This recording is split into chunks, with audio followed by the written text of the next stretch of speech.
Good Shabbos, everybody. Good Shabbos.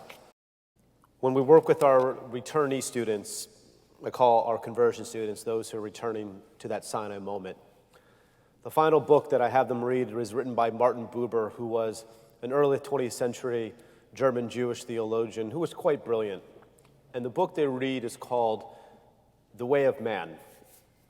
And for the most part, in its 30 pages, it's tough to follow. It's filled with Hasidic stories, and oftentimes most of the students read it 3 or 4 times, and then they meet with me to finally understand why I had them read Martin Buber's The Way of the Man. The first reason is because in the second chapter, Martin Buber stresses the importance of the self, that he requires all the people of Israel to figure out their qualities, their attributes, what makes them special. He wants us to celebrate our own individual uniqueness. And this thesis is brilliant, and you can't disprove it. Our mere existence is a miracle, and no one on this earth is us 100%. We're our own entity. And therefore, we should celebrate our uniqueness and understand what our contributions can be to the world. I taught this lesson this week. But the more I've been thinking about it, about the idea of uniqueness, I started to go underneath the surface to explore this idea. My uniqueness, my mere existence, is a miracle in itself. I had nothing to do with it. I don't know why I was born in the Western Hemisphere. I don't know why I happened to be born in the greatest country in the world, the United States. It just happened. In this period, in my own uniqueness, I was given every opportunity to have the best coaches, to go to the best schools, to learn, to figure out my own experiences. It's a blessing. It's a form of privilege. It's an honor. I think more about uniqueness and circumstance, and I look around our congregation.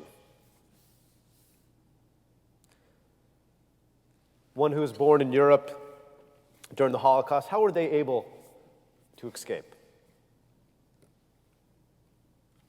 Why them? I look around this room and understand the idea of uniqueness again. What happens when someone is born but they suffer from some type of birth defect or congenital virus? What happens when one's uniqueness, their wiring in their brain, isn't normal and has to be fixed through medication? And even medication itself. Why are kids diagnosed with cancer? Why are we diagnosed with illnesses? Is that a form of our uniqueness? Is that a form of our own struggles? And again, I'm wrestling with this. During Rosh Hashanah, we read the Unatana Tokef. Who shall prosper?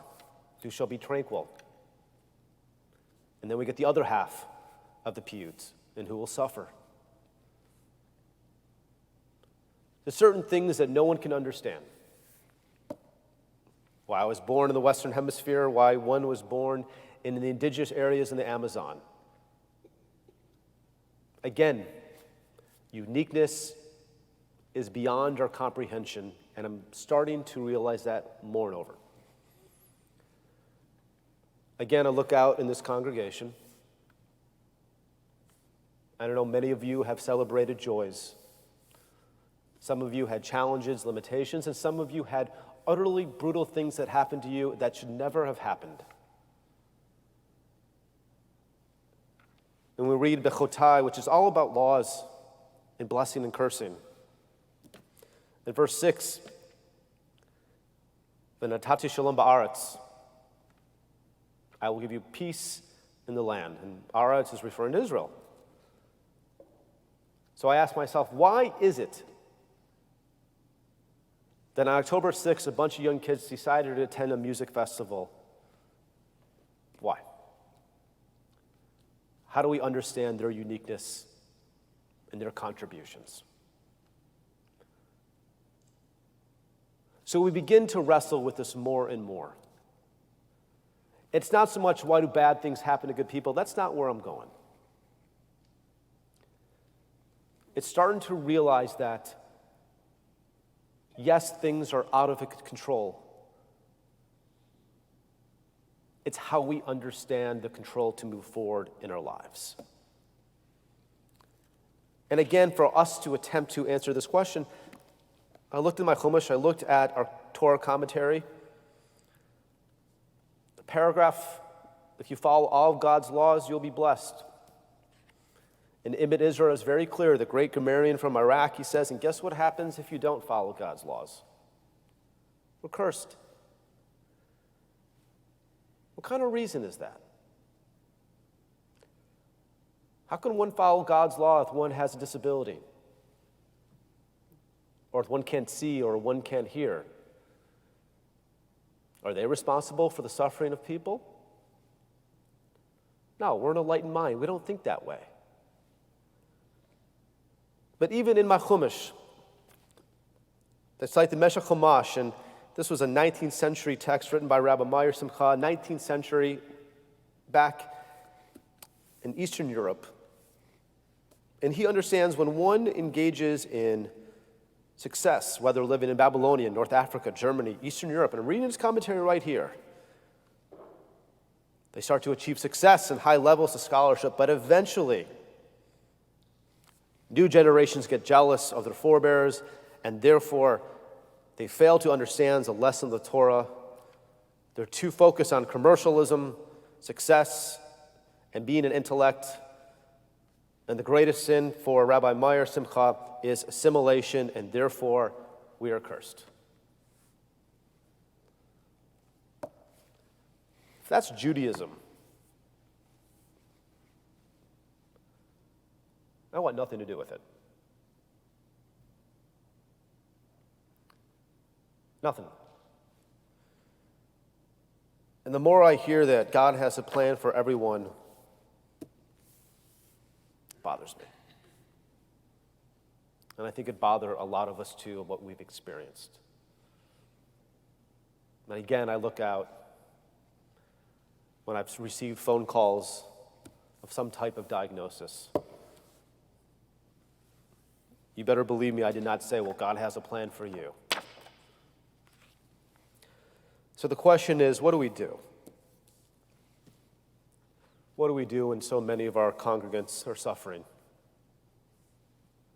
What is our response as a collective and sacred Jewish community? Of course, I want to say we bring comfort. We catch one's tears. That's what we're supposed to do. We pray for this every single day. It's part of mitzvot. Yes, we do that, but there has to be more. There has to be some type of a theological, intellectual response to try to make sense of uniqueness. And therefore, I finally figured it out. God does not have a plan for us. If that were the case, there'd be no purpose of Torah, there'd be no purpose of learning, there'd be no purpose in engaging in mitzvot. Rather, it's this. God gives us a plan, and it's up to us as what do we want to do with it. I recognize that things are out of control, that we can't have control. But we have the ability to have control of the self. And that's why Martin Buber says, you start with oneself, but at that last chapter he says, you start with oneself, but you don't end with oneself. It's our obligation as a sacred community to understand the needs, the difficulty, the suffering of our community members. It's to lift them up.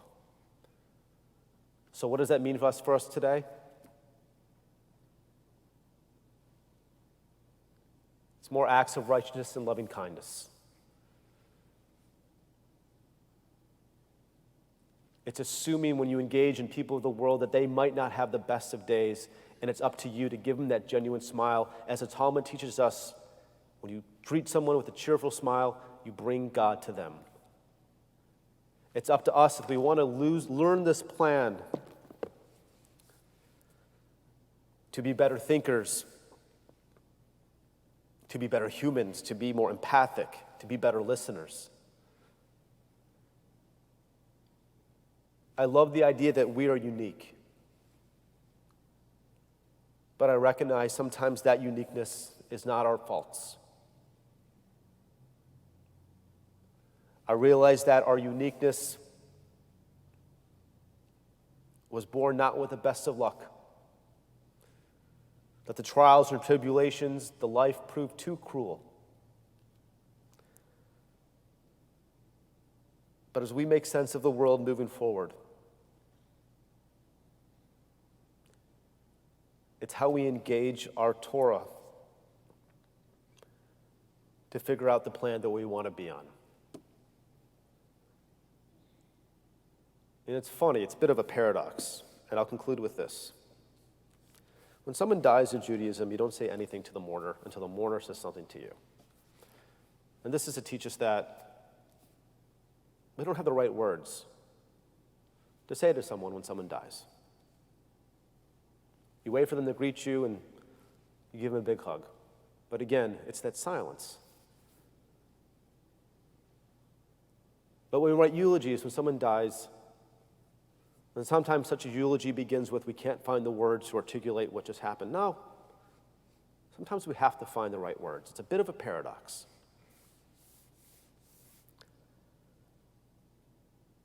So my final message to us tonight. We have a Judaism that has evolved from this type of theology. That's engaging, that's warm, that finally understands the complexities of human life. It's a Judaism that teaches us that sometimes life is unfair, and sometimes things we cannot control. But through the power of memory, the power of legacy, the power of remembering one's attributes, this is how we bring back a soul. Things will remain rough, but I always believe there is a light. Shabbat Shalom.